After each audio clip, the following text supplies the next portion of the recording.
السلام علیکم ناظرین غازی عبداللہ شافی کے مستحکم لہجے میں بلا کی کاٹ تھی۔ وہاں موجود سب لوگ ان حیرت انگیز انکشافات پر انگشت بد نداں تھے۔ تمہارے لہجے میں سچائی کے ساتھ ساتھ عیاری ٹپک رہی ہے اور تمہارا چہرہ بھی معصومیت کی عکاسی کر رہا ہے۔ میں تمہارے اس ملے جلے انداز میں تمہاری بات کا کیسے اعتبار کر سکتا ہوں؟ نجم الدین ایوب نے غازی عبداللہ سے کہا، میں یہاں اپنی سچائی ثابت کرنے نہیں آیا ہوں، بلکہ قبل از وقت اس خطرے سے آگاہ کرنے آیا ہوں جو جلد بلاد مصر پر چھانے والا ہے، اور پھر اس بدتینہ شخص کی حریصانہ نگاہیں بلاد شرقیہ کی جانب بڑھیں گی۔ وہ بلا کا یار و چلاک شخص ہے، اس کے بارے میں آپ کا اندازہ نامکمل ہے۔ اگر اسے بر وقت نہ روکا گیا تو وہ ایوبی خاندان کو ان علاقوں سے ہمیشہ کے لیے محروم کر دے گا۔ غازی عبداللہ شافی کا لہجہ بے حد سرد تھا۔ نجم الدین ایوب اس کی بات سن کر گہری سوچ میں ڈوب گیا۔ قدر توقف کے بعد اس نے سر اٹھا کر پوچھا، ممکن ہے تم جو بیان کر رہے ہو وہ سچ ہو، مگر میں تو یہاں زندان خانے میں قید ہوں، میں بھلا اب کیا کر سکتا ہوں؟ مجھے صرف آپ کی رضامندی کی ضرورت ہے، باقی کی فکر کرنا میرا درد سر ہوگا۔ آپ کو یہاں سے نکالنا اور مصر تک پہنچانا میری ذمہ داری ہے، اس کے پیچھے یقیناً تمہارا کوئی مفاد ہوگا۔ تم شاید یہ نہیں جانتے کہ میں کسی بھی غلط کام کے لیے حامی نہیں بھرتا۔ اگر غلط کام کروانا ہی مقصود ہوتا تو میں مقید و مجبور سلطان کے پاس نہ آتا، بلکہ کسی دوسرے برسر اقتدار ایوبی سلطان کی مدد حاصل کرتا۔ وہ زہر خوند لہجے میں بولا، تم بولتے رہو، میں سن رہا ہوں۔ آپ کو بلاد مصر کی حکومت سے اپنے بھائی سیف الدین ابو بکر کو معزول کر کے اقتدار کا تخت خود سنبھالنا ہوگا۔ اس کا لہجہ فیصلہ کن تھا، یہ ناممکن ہے، میں اپنے باپ سے کیے ہوئے وعدے کو توڑ نہیں سکتا۔ اس نے مجھے اس کا عطابق صرف اس لیے مقرر کیا تھا کہ میں نگرانی کے ساتھ ساتھ اس کی حفاظت بھی کرتا رہوں، یہ سب جانتے ہوئے بھی کہ یہ سارا کیا دھرا آپ کے اسی بھائی کا ہے۔ غازی عبداللہ شافی کے لہجے میں حیرہ دود کرے، تمہارا الزام ابھی ثابت نہیں ہوا کہ وہ ہی ذمہ دار ہے۔ یاد رکھو، اگر میں کبھی مصر پہنچ گیا تو سب سے پہلے میں اس بات کی چھان بین کروں گا، اس کے بعد یہ معاملہ قاضی کے پاس پیش کیا جائے گا۔ یاد رکھو، اگر تم وہاں اپنا یہ الزام ثابت نہ کر پائے تو میں تم ایسی عبرتناک سزا دلواؤں گا کہ تمہاری آنے والی نسلیں ہمیشہ یاد رکھیں گی۔ نجم الدین ایوب کے لہجے میں شعر کسی گرج تھی۔ غازی عبداللہ شافی کو بھی خوف کی شدید لہر اپنی ریڑھ کی ہڈی میں سرایت کرتی ہوئی محسوس ہوئی۔ میں اب اجازت چاہوں گا، وہ بے دلی سے اٹھتا ہوا بولا۔ اس کے لہجے سے عیاں تھا کہ اسے مایوسی اٹھانا پڑی ہے۔ اسے نجم الدین ایوب کی آخری بات ناگوار گزری تھی۔ نجم الدین ایوب نے بلا پرواہی سے سر ہلا دیا۔ وہ بوجھل قدموں سے دروازے کی جانب بڑھ گیا۔ نجم الدین ایوب نے اس کے باہر نکلتے ہی مسحری سے ٹیک لگائی تھی۔ اسے اپنے بھائی سے اس قسم کی گھٹیا حرکت کی توقع ہرگز نہیں تھی۔ وہ سوچ رہا تھا کہ اگر یہی سچ نکلا تو… اچانک درد کی تیز لہر اسے اپنے سینے میں اٹھتی ہوئی محسوس ہوئی۔ ابو خویلد شاید اس کی حالت بھانپ گیا تھا، تیزی سے آگے بڑھ کر اس کے جسم کو دبانے لگا۔ ناظرین، برکئی خان اپنے گھوڑوں کے ساتھ تھکا ماندہ ازکئی قبیلے کی بستی میں داخل ہوا۔ وہ اس وقت میلے زرد رنگ کے لباس میں ملبوس تھا جو کہ شاہی لباس سمجھا جاتا تھا۔ کئی دن ہوئے اسے نہانے دھونے کی مہلت نہیں مل سکی تھی۔ سرد علاقوں میں یوں بھی بلا ناغہ نہانے کی روایت موجود نہیں تھی۔ قبیلے کے لوگوں میں اس کی آمد سے اس رسیم کی پھیلنے لگی۔ ازکئی قبیلے میں جب کوئی شاہی فرد وارد ہوتا تھا اسے مصائب کا سامنا کرنا پڑتا تھا۔ یہی وجہ تھی کہ برکئی خان کے لباس سے ہی انہیں اندازہ ہو گیا تھا کہ ایک اور شاہی ہرکارے کی آمد ہو چکی ہے، جانے اب کون سی آفت ٹوٹنے والی ہے۔ سردار ماجی خان کو شاہی آدمی کی آمد کی خبر پل بھر میں پہنچا دی گئی۔ شاہی آدمی کا سن کر اس کے چہرے پر ایک رنگ آ کر گزر گیا۔ دوسرے ہی لمحے اس نے خود پر قابو پا لیا۔ وہ خود اٹھ کر اس کے استقبال کے لیے آگے بڑھا۔ جو ہی اس کی نگاہ برکئی خان پر پڑی تو حیرت و تعجب سے اس کا منہ کھلے کا کھلا رہ گیا۔ وہ اسے پہلی نظر میں ہی پہچان گیا تھا، کئی بار سرائے میں وہ اسے دیکھ چکا تھا۔ چھوٹے کا آنا، وہ آگے بڑھ کر دونوں ہاتھ جوڑتے ہوئے گھٹنوں کے بل جھک گیا۔ آپ کی اچانک آمد پر جہاں ازکئی قبیلہ بے حد متحیر ہے، وہیں وہ اپنی اس عزت افزائی پر بھی نازاں ہے۔ سردار کو جھکے دیکھ کر قبیلے کے دوسرے لوگ بھی گھٹنوں کے بل جھکتے چلے گئے۔ برکئی خان نے ہاتھ کے اشارے سے انہیں اٹھنے کا اشارہ کیا۔ وہ اس قسم کے تکلفات اور رسومات کا قائل نہیں تھا۔ وہ اپنے گھوڑے سے نیچے اترا۔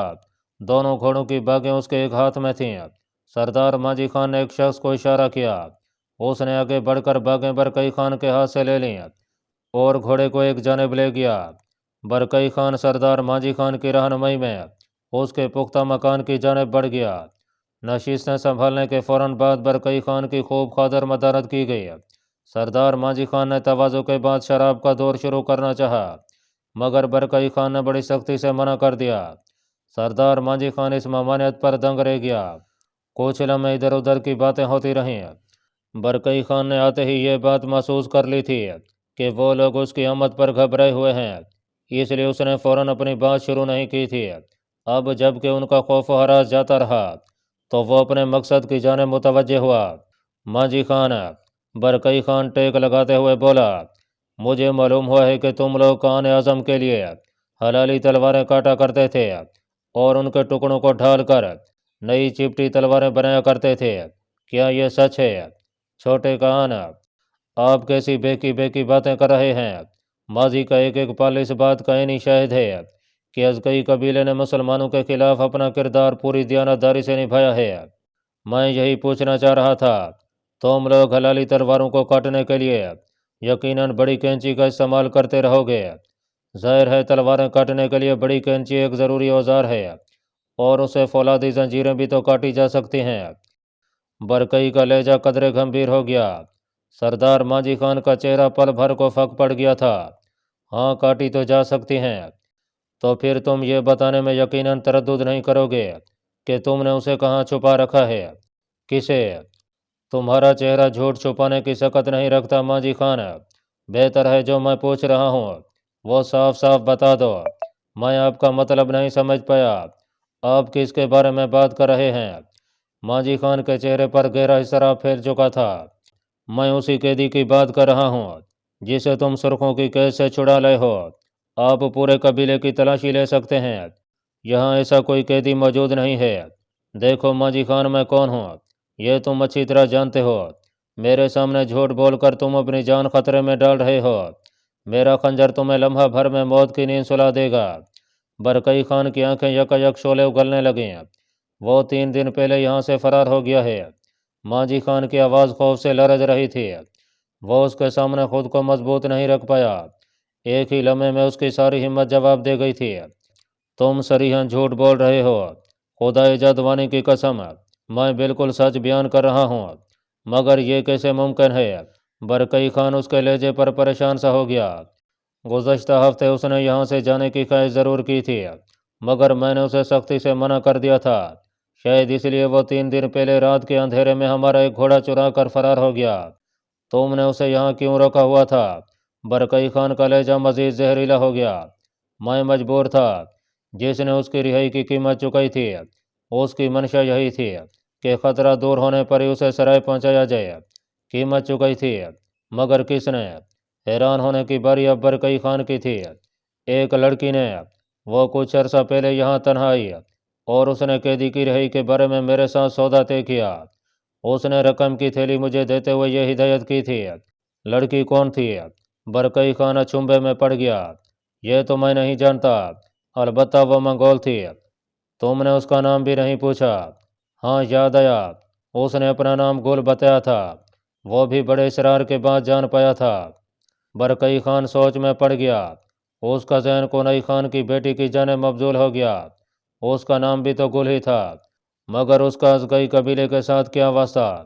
وہ خاموش الجھا بیٹھا رہا، جبکہ ماجی خان کا جسم ابھی تک کانپ رہا تھا۔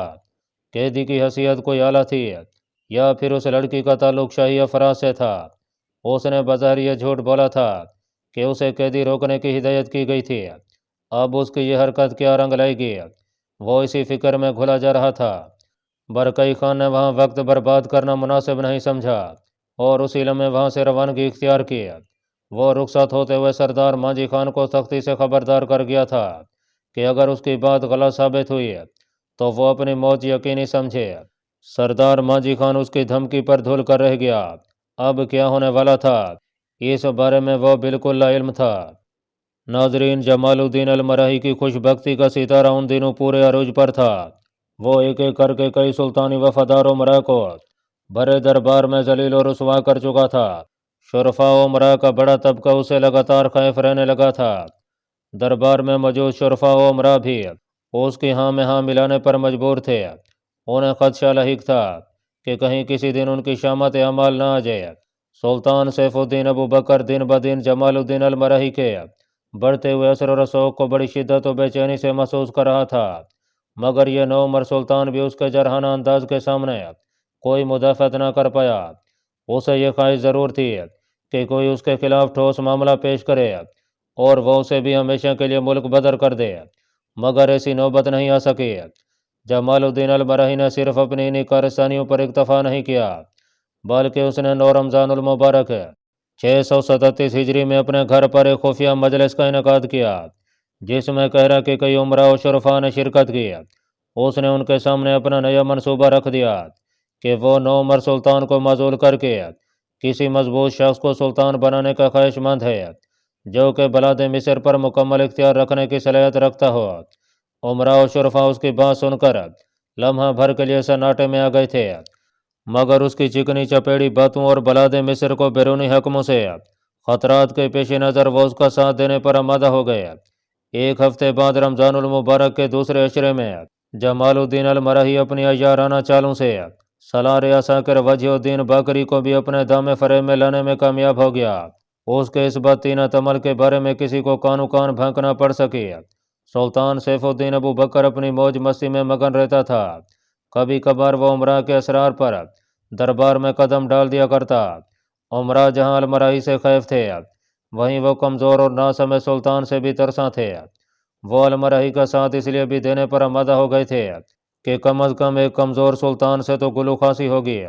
انہیں اس بات کی خبر نہیں تھی کہ جمال الدین المراحی انہیں سیڑھی بنا کر عنان سلطنت پر خود قابض کرنے کا خواب دیکھ رہا ہے۔ رمضان المبارک کے آخری عشرے میں نوعمر سلطان نے اعتکاف میں بیٹھنے کی خواہش ظاہر کی۔ خوش آمدید امراء نے اس کے اقدام کی تعریف و توصیف میں زمین و آسمان کے کلابے ملا ڈالے۔ اعتکاف میں ہی سلطان کے امیر احمد انابی نے جمال الدین المراحی کی سازش کا بھانڈا پھوڑ دیا۔ سلطان کو جب اس کے خوفناک عزائم کا علم ہوا تو وہ دہل کر رہ گیا۔ اس نے اعتکاف میں ہی سالار وجہ الدین باقری کو طلب کیا اور فوری طور پر جمال الدین المراحی کی گرفتاری کا مجدہ سنا دیا۔ وجہ الدین باقری پہلے ہی سلطان کے خلاف سازش کا حصہ بن چکا تھا اور اس نے جمال الدین المراحی سے بڑی رقم اینٹھ لی تھی۔ اس نے شاہی حکم کی فوری تعمیل کرانے کی یقین دہانی کرتے ہوئے وہاں سے اجازت لی اور سیدھا جمال الدین المراحی کی خدمت میں پیش ہو کر سلطان کی باخبری اور حکم کی بابت سب کچھ بتا دیا۔ جمال الدین المراحی نے مخبری کرنے والے کے بارے میں پتہ لگانا چاہا، مگر وہ اس معاملے میں ناکام رہا۔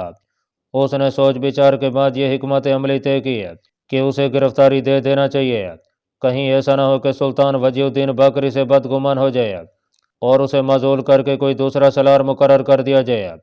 اس نے دوسرے دن وجہ الدین باقری کو بلا کر تمام حکمت عملی سمجھائی اور خود کو اس کے ہاتھوں میں گرفتار کرا دیا۔ اس کی گرفتاری سے امراء و شرفاء میں ہراس پھیل گیا۔